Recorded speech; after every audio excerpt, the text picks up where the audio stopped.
jour de la création du monde, c'était le dimanche 6 octobre, moins 3761 du calendrier julien.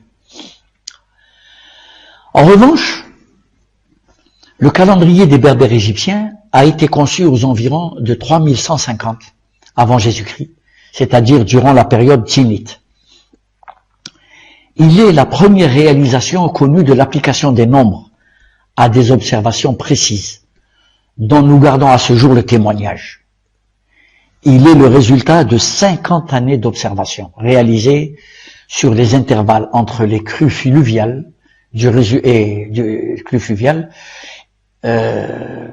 du Nil par les astronomes berbères d'Égypte. Ces calculs aboutirent à déterminer que l'année comportait 365 jours. Le cycle de l'agriculture étant conditionné par les crues du Nil. Il a donc fallu à ces astronomes un siècle pour se rendre compte que leur calendrier comportait une légère erreur, c'est-à-dire 6 heures sur 365 jours. Regardez la précision. Puisqu'au bout de 100 ans, le décalage de saisons, que les saisons c'était les saisons inondations, semailles et moissons, était de 25 jours. Et donc c'est ce qui a fait que l'ingéniosité de ces astronomes leur fit découvrir une autre méthode pour corriger cet infime décalage. Sous la latitude de Memphis, donc Amenefer, ils observèrent que le lever héliaque de Sirius, qui est appelé à l'époque Sotis, coïncidait avec le début des crues du Nil. Ainsi, la prévision exacte du cycle agricole était-elle préservée. Et c'est un savant formé à Alexandrie, il s'appelle Sosygène, qui fut chargé par Jules César de la réforme du calendrier en l'an 46 avant Jésus-Christ. Alors, cette réforme consista à ajouter un 24 février bis tous les 4 ans. Donc voici pour le calendrier dit julien, mais qui doit tout aux Berbères égyptiens. Le calendrier dit grégorien, en usage à ce jour, n'en modifie pas, ne serait-ce que d'une seconde, l'exactitude. Par la bulle Intergravissimas, promulguée le 24 février 1582, le pape Grégoire XIII décida de porter le mois de février à 29 jours, tous les 4 ans. Voici pour le calendrier qui accourt de nos jours et qui doit tout à la civilisation berbère d'Égypte. Cette civilisation connut très tôt l'année de 365 jours et un quart, ainsi que la division du jour en 2 parties de 12 heures chacune.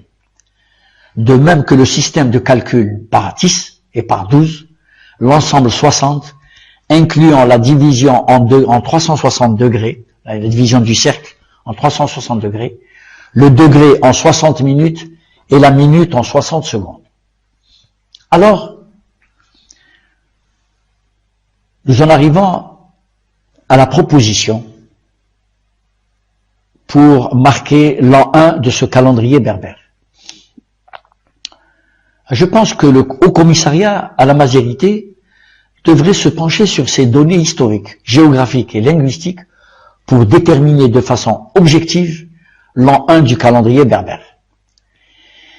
Il pourra soit le fixer à l'an moins 3150 avant Jésus-Christ, qui est le début de la période tinnite, et faire correspondre l'année 2020 à l'an 5170, soit prendre pour point de départ l'année de l'accession au pouvoir du premier, ou alors prendre pour point de départ l'année de l'accession au pouvoir du premier dirigeant, disons du premier pharaon monothéiste de l'histoire de l'humanité, le pharaon Enki-Adon, qui correspond à environ 1355 avant Jésus-Christ, ce qui nous situerait en l'an 3375 du calendrier amazigh. Mais en ce qui me concerne, moi je pencherai plutôt pour faire démarrer le calendrier berbère à l'année 3150 avant Jésus-Christ, pour rendre hommage aux premières dynasties berbères habitant les limites est du nord de l'Afrique. la reconnaissance de ce renouveau de l'histoire des Amazirs, de l'Atlantique aux frontières est de l'Égypte, et de nature à permettre de relancer et réorienter la recherche scientifique et historique de ce glorieux passé.